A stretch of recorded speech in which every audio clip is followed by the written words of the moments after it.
Well, boys, welcome to my new brewery.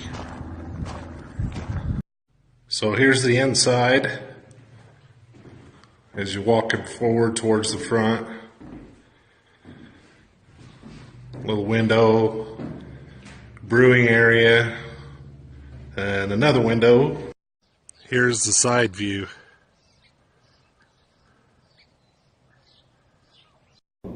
Well, happy Homebrew Wednesday. Hey guys, sorry, I know it's been quite a while since I've been on here doing a Homebrew Wednesday, but if you notice from the first of the video, I got my brew shed. And so, yeah, it was delivered last week, and ended up doing a lot of the work on it. The guy who I purchased it from said that if I wanted to come in and help work, it wouldn't cost me so much. So, yeah, I got to do a lot of this.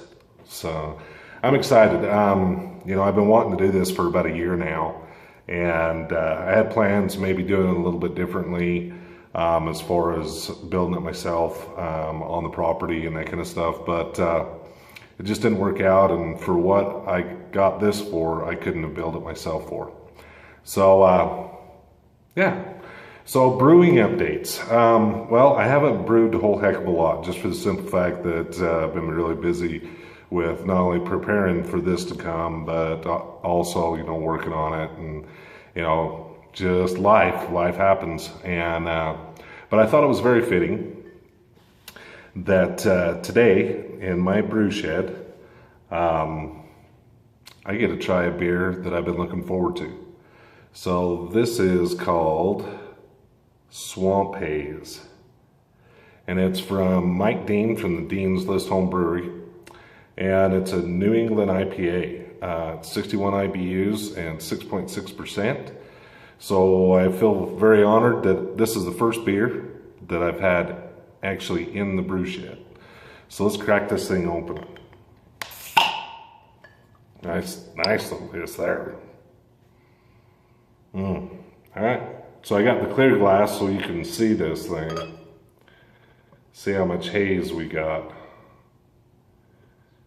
Oh yeah.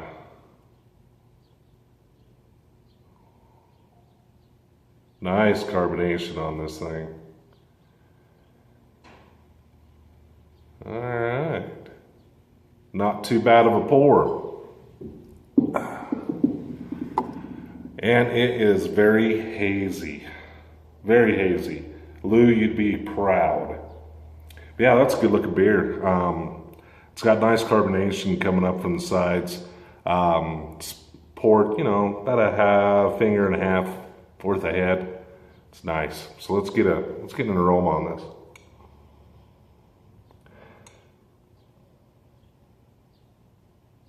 Wow. Wow. So I catch like citrus from just going crazy. And I think it's that yeast character that I'm catching it, but it just really is punchy. Not like high C punch or nothing like that, but like orange, citrus, grapefruit, even a little bit of, maybe even a little bit of mango. All right, well, that's enough of that. So cheers. Cheers, Mike.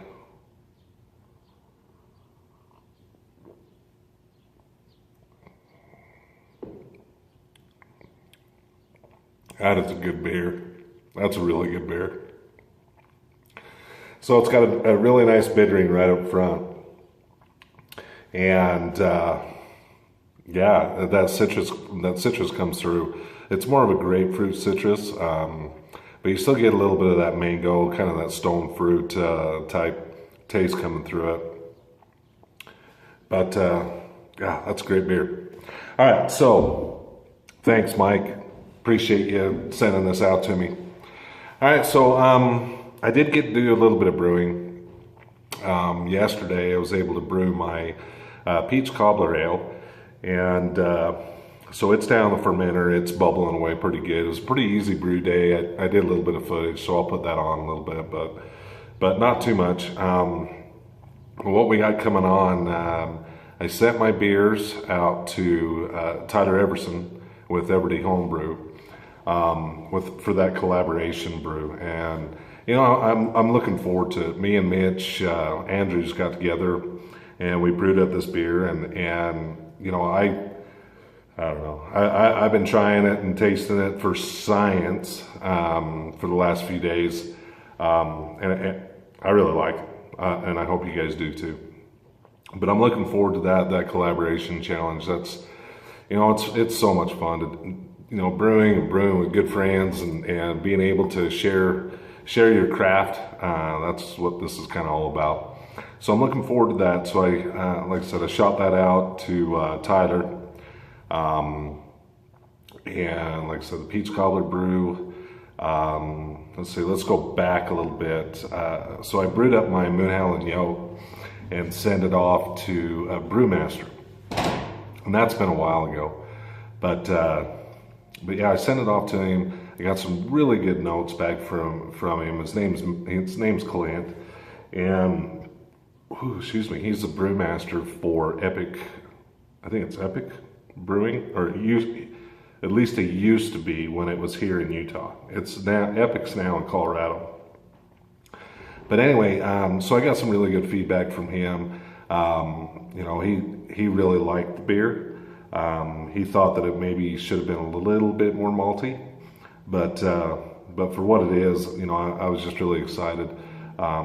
He wanted to get more information about how I brew and you know, what I'm using as far as that's concerned. But that went off really well, and I was happy about that. Yeah. So what's coming up next? Well, this week I'm heading off to New Mexico. We're heading down there to see family and that type of stuff. So I won't be brewing probably for the next week and a half. But it'll be a good vacation, taking the kids down, and we should have a good time. When I get back, I'll be running smack dab up against the time, my transitional leave time from the military. So I know I've got to cruise out to Fort Carson, Colorado, do my out processing, and then I'll be on leave up until the 31st of August. So hopefully during that time frame, I'll be able to have a little bit more time to work on my brew shed, and maybe do some more brews. But the biggest thing that I got to work on now, shifting gears, let's go to this brew shed. So I have power and water that's probably about less than 10 feet away. The only problem is I've got to run 220 up to the brew shed for a couple of reasons. One being, I've got an AC unit that I bought not too long ago. It's a plug-in type, and it just sits in the window. But I think for my brew shed, that'll be plenty. But I've got to get the electrical situation set up, because I've got 220 coming to the barn, but over to the brew shed, I'm going to have to continue that over and just make sure I have enough amperage to be able to run it. Because what I'd really like to do, and the wife and I have been talking about it, is maybe go on electric. You know, I've been doing a lot of research, talked to Mike Dean actually about his electric brew setup. I know he got his from High Gravity, and you know, a lot of guys have built their own, and I'm cool with that, and I think I can do it, but me and electricity just don't get along. So I've been looking kind of at the Spike Brewery setup, but we'll have to see. I mean, that's going to be in the future. So, but I want to set up my brewery here to be able to house an electric brewing setup. So we'll see how that goes. But I got to run water to it, which isn't an issue. Plumbing isn't an issue. I can do that. And then just, you know, furring out and getting the brew shed all done to where I can actually move in and use it. Because it's going to be a brewery slash bar slash my wife and I's hangout. So anyway, more to follow on that, and I'll make sure and do a little bit more footage as I'm finishing the inside of the brewery. But yeah, electric is kind of what I want to do. So we'll see how that goes. But again, it'll be in the future. Anyway, so I rambled on for like 10 minutes here, and I've still got footage and stuff. So I'll let you guys go. I hope you guys have a happy homebrew whatever day it is, because today is like Saturday. But I'm going to try and get this posted because I haven't been on very much. I did a beer review for another one from Mike. Yeah. Anyway, happy Homebrew Wednesday to you, if that's when this comes up. And I hope you guys have a great Memorial Day weekend. Be safe, and just remember what Memorial Day is all about. That's all I'm going to say. That's all I ask. All right, I think I'm done. So cheers to y'all. Mike, again, great beer. Appreciate you sending those out to me. I could kill these things. It's definitely a good beer. So thanks, Mike, and y'all take care until I see you next time. Cheers.